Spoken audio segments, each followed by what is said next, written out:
Like I started with a package of 3.5 lakh, but then when I switched tiers, like if I calculate the difference, it's approximately like 450 to 500% of hike. I was very confused, like what are the exact technologies that I need to learn. At the beginning, I referred to Udemy and YouTube, but there weren't many resources. 10% of the companies I applied to, but 90% of the calls I got from LinkedIn itself. I deleted Instagram for like 6 months, and then I used to spend that time on LinkedIn because, like, ultimately you do not have that much time, so you have to compromise a little bit. Hey folks, welcome to Trendy Tech. This is Mansa Nagraj. I hope you're all doing great. I'm back again with an amazing podcast, especially for those buddies who are from testing domain. Well, if you are a software tester and eagerly wanting to change your career path, then this podcast is just for you. Well, our guest for today is 𝗦cie𝗰𝗶𝗹, who started off her journey as a software tester in Jio and now successfully working in one of the top product-based companies,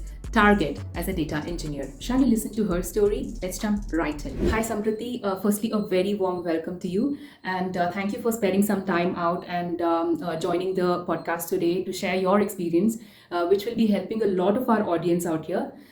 Really looking forward to know your journey. It would be excellent if you could give a brief introduction about yourself, and then we can get started from there. Thanks, Mansa, for inviting me, and I'm really glad to share my experiences over here in this platform. So I'll tell a little bit about myself. So my name is 𝗦cie𝗰𝗶𝗹. I graduated in 2019, and I joined Geo Platforms Limited as a test engineer. And then I worked as a test engineer for like 1.5 years, and then I switched to the big data domain, and I worked at Geo for 3 years, and then I switched another company, which is Target, and right now I'm working as a data engineer at Target. That's excellent. From a software tester to a data engineer. Yes. That's quite a journey, I suppose, right? Awesome. That's really nice. And I'm really curious to know the reason for changing from a testing profile to a big data developer role. If you could like state your reason for it. Yeah, like when I joined as a tester, I was actually at that time I was like preparing for other exams also, like government exams, certain like ISRO and all these exams. So I thought like if I join Geo as tester, there won't be much workload and I'll be able to prepare. But then like things took a turn, and then I realized that no, I don't want to get into that field. So I started preparing for another domain, which is like I thought that it will more be suited to my skill set. So then and after that, like in around May 2020, I got into automation test engineer. Then I worked as automation test engineer for like 6 months, and then I started interviewing for the different roles internally in my company only. And then luckily, like I talked to my manager and reached out to the VP of that team which I wanted to get into, and then luckily they helped me to find a role which was a data engineer role, and I was really looking forward to it. Like I was also preparing for that role. So I interviewed and got selected over there, and this is how I switched to my domain. Like you can say I also got lucky, but I was also preparing at the same time to get into that role. So yeah, this is how I Nice. got there. Nice, excellent. Yeah. So, how did you start preparing yourself to get to the data engineering field? Like, as in, did you learn through the online resources, or did you take up any courses? And how helpful were they? Like in sharpening your skills, that is, with the big data technologies. Okay. So firstly, like when I got started, it was a team where they just told that you have to learn these technologies. There was no training and any such thing. So we were learning by ourselves only. And then I took some time, in like 3-4 months, I started preparing myself from various resources. But like I was getting one problem that I was lacking a proper path. I was since big data was very new to me, and at that time, like around 2020, there weren't many courses which had a proper pathway to be a big data engineer. So I was very confused, like what are the exact technologies that I need to learn, and then I was also confused about like what kind of resources, how much is essential, what I can eliminate. and so these questions are always there in mind. So I start at the beginning I referred to Udemy and YouTube, but there weren't any many resources. There was like partial trainings, small set of questions and all these things. So I was actually looking for a proper pathway, and then I came across this Sumit Mittal sir's course, Big Data Program, on LinkedIn, and then I reached out to him. But then when I actually when Shilpi reached out to me regarding this program, and then I heard the fees, and I was like, this is quite much. So I was a bit hesitated. But then after a few months, I tried looking for other resources like this, like a proper pathway, but I didn't get any. And then I saw his video on YouTube. So I was quite impressed. As soon as I watched the video, I was like, yeah, I think this is worth spending. I can spend this much of money. So I reached out to him again in January 2022, and then I purchased the big data course, and then I took the course. And like in April only, I started applying to various companies. Not much, but most of the cases I was getting calls from LinkedIn itself. So I started applying, got rejected a few times, but yes, the journey was great. The course was amazing. I could not get any such concise and clear concepts in any other course or any other program. So yeah, this was Well, the thing. nice. Yeah. So that was a really a different experience that you shared, and Yeah. well, a course like that would have really boosted your confidence, I suppose, Yes, with a yes. complete roadmap in itself.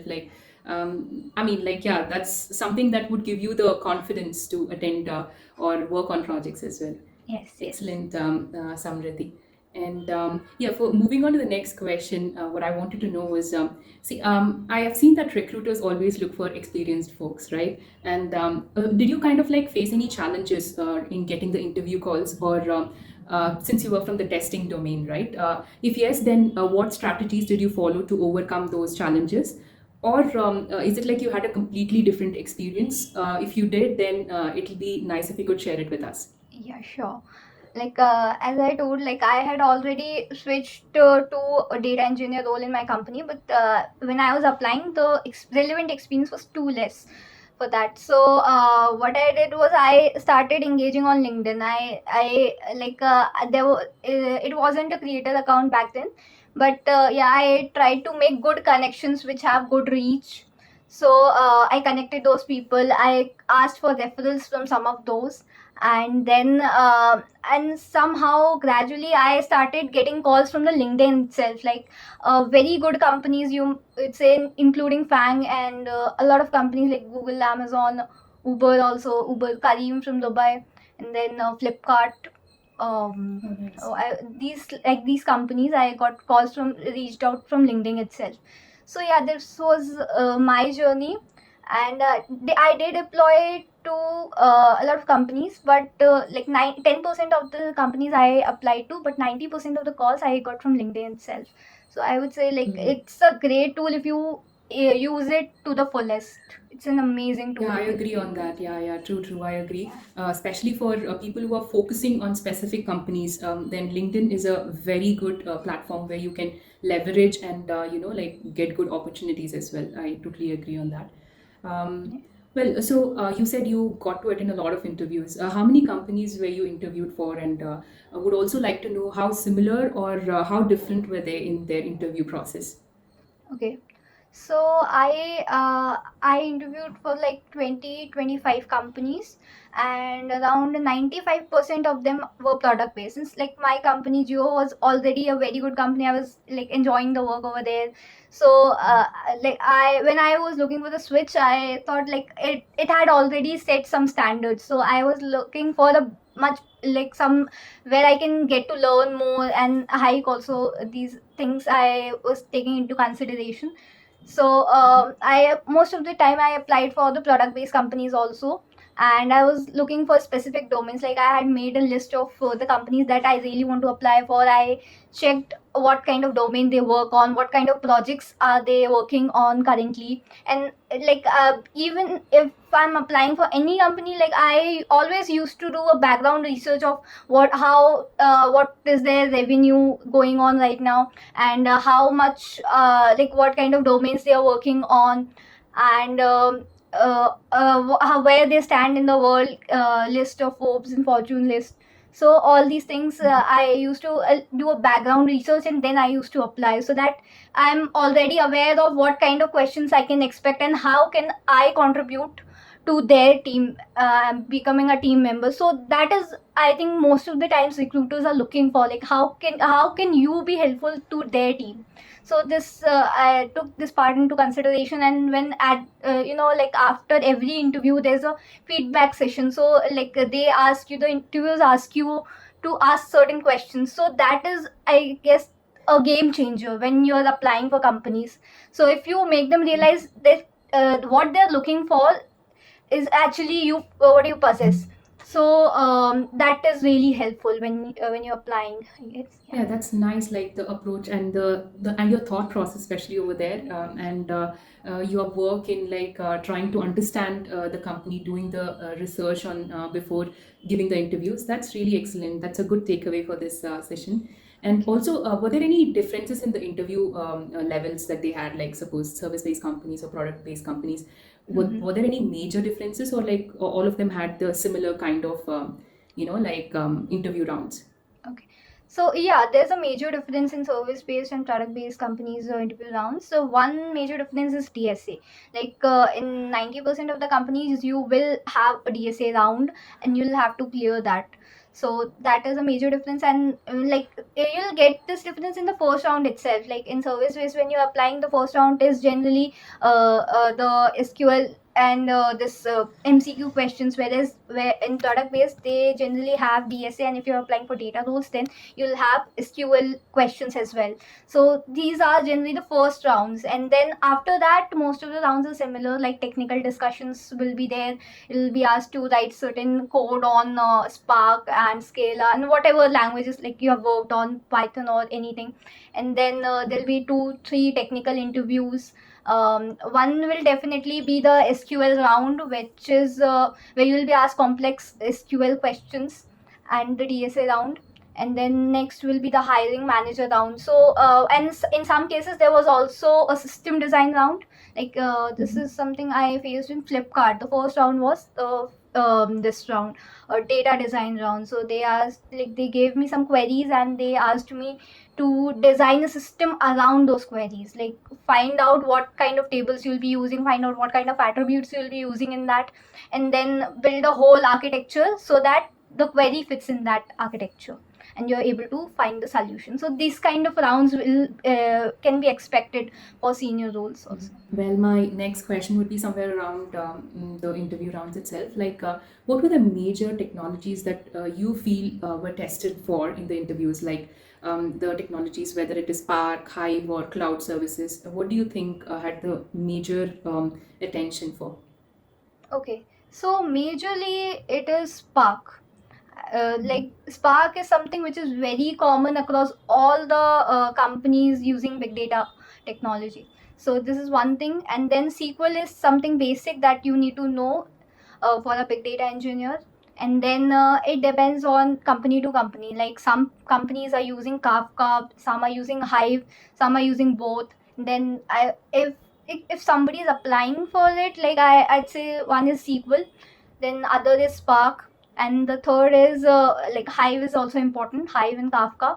And the next would be one NoSQL database and one SQL database. Like you can take any, like Oracle is MySQL, and on this side you can take any like HBase or the MongoDB, Cassandra, any one or two. So this way the companies, like this is what they're looking for. And also, like if you know the cloud technologies and if they're working on it, that is always a plus. Were there any challenges that you faced during the interviews, like where with answering the questions or anything as such, like if you would like to share? And the biggest challenge that I faced during interviews was unable to identify what people are actually looking for. Like sometimes what what it has is like they ask you a question which is very precise and you're not able to comprehend it, and you give some other answers, like you're not able to exactly understand the question and answer it in a way that you're just beating around the bush sometimes. So that is very important. Like you need to first understand the questions really well. Like one of those questions was I remember in one of the interviews I faced this question, why you should not use a UDF. So I could not comprehend it at that point, and I answered it some like it's like it is not good for it. Sometimes we have to use UDF. It is not good for like it does affect the performance, but it is very important sometimes. So I answered it like that. But then in the feedback session, like he told me that you have to answer the question in a certain way, like what you have to understand what they're asking. So what they were asking is why you should avoid a UDF. So it was the answer could have been like it since it affects the performance, it affects the catalyst optimization. So this kind of answer I had to give. But I was like I went to a certain different path, and then I answered it a different way. So then I started keeping these things in my mind, like how I have to answer the certain question, and first I have to understand what they exactly looking for. Then like I can take a pause of 2-3 seconds, think properly, and then answer. So this is something I worked upon, and it helped also. I totally agree with you, and I can totally relate to that as well. Maybe because of the nervousness or during the interviews, you might not be able to comprehend it as you mentioned. Yes. But yeah, that's a learning, and you would be able to get a better way of handling things. Like as you mentioned, take your time a little bit, pause yourself, and Yeah. understand what they're asking, and then respond. That's a Yeah. really nice approach that you got to learn from that interview. Nice. Yeah. Yes, now coming to the most favorite question by the audience. So they would like to know, like, I mean, most of them would be interested in the high percentage that you would have got, like, and how did you manage to get, a really commendable hike on your salary? Okay, so like most of the people from tier 3 colleges, I also come from tier 3 college. So I got like I started with a package of 3.5 lakhs. But here in my previous company also I got very good hikes. But then when I switched tier, like if I calculate the difference, it's approximately like 450 to 500% of hike. And it's just like That's excellent. learning things and looking for a proper pathway, looking for proper guidance, and just keep on learning things at the right time. Timing is very important, I'd say. Like if there's a new technology and there's an immediate need for it, and you learn it, and then you'll get very good hikes, that is for sure. So these are the things, like you have to take immediate steps, you have to take quick steps to learn and implement things. And I'm also I very totally agree. thankful to my previous company and my current companies. Like they gave me proper opportunities. When I was looking for it, I got it. So this is like this was an advantage that I got. Excellent. Yeah, right. Yeah. Well, lastly, it was really nice, like talking to you and knowing your experience. But lastly, I would like to know if you have any suggestions, like or advice or tips to the audience who are preparing for the big data interviews. Oh yeah, like I would say like find something like have a proper pathway. Like it's okay to experiment. I was also experimenting. Like initially when I joined my first company, I was experimenting with like which kind of jobs I should go to. I was preparing for some government exams. Then I thought, no, I think the corporate life is quite better. Like it suits me well. So I started preparing for it. I learned. I was in testing. Then I learned Android. Then I learned big data. So it is always good to experiment when you're not clear with things. But then when you decide something, just stick to it and learn it properly, and then appear for interviews. So that would be very helpful, I guess. And the second thing is, if you are like looking for opportunities, learn to showcase yourself well.